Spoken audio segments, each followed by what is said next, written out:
think, at least when I craft a research, thesis, there are many pieces to this from origination to putting on a position.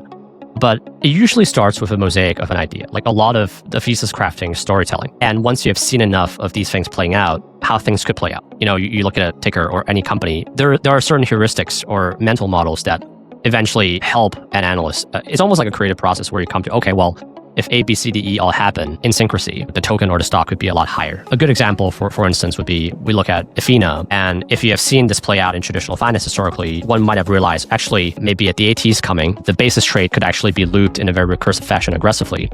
And all of a sudden, if Avi turns on this, principal token and they work with Pendle, like this recursive loop could really accelerate meaningfully. And the TVL accelerating could mean larger fees, some potential information about getting listed on the central exchanges. So there are like 4 to 5 pieces coming together. And the beginning of a thesis crafting is really convincing yourself and telling a story. It's like, okay, well, if this really happens, reasonably speaking, things could be really good.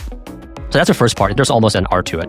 This creative process, I found, I use a lot of ChatGPT and Grok and whatnot internally. The part where I think the AI is not very good at yet. They're good at procuring information and filling in the pieces. But when it comes to the origination process like this, it's really about seeing a lot of things play out historically and coming up with something. But once that sort of hypotheses are come up with a good thesis, it dials down to 3 or 4 really important factors that are basically statements that have to work for this thesis to be true. And then what follows is myself and the analyst. Usually it's a 1-to-1 PM analyst relationship. The analyst goes out there and just gather information and evidence to proof or disprove that statement. And it could really involve chatting with management team, gathering data in the public, talking to competitors or any other references from the supply chain. And usually in my old firm, we do up to 50 hours of research by model building and talking to people, like 50 calls, something like that, to craft, to prove out these bullet points. In crypto, that's dialed down meaningfully to maybe like 5 to 10 hours of work. Usually you get a pretty good sense of whether those theses are true or not. And then it's about bridging a logical, basically is that statement logical?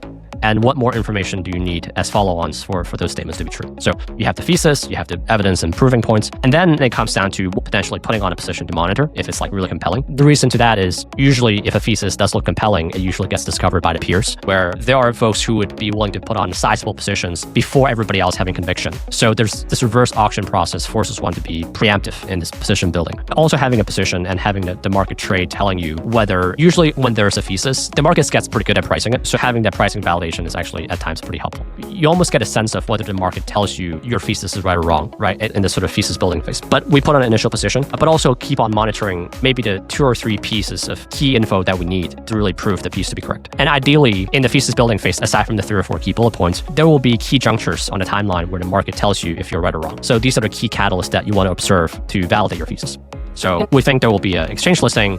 Okay, well, is it coming or not? We think that this contract will be signed by this time. Is it true or not? We think this renewal will come at this price tag. Its peer coming at a renewal come at a similar price tag, and does it come at that price tag? So those catalysts would be indicative. And then lastly, it will be sizing up the position as our conviction grows versus the risk of the downside.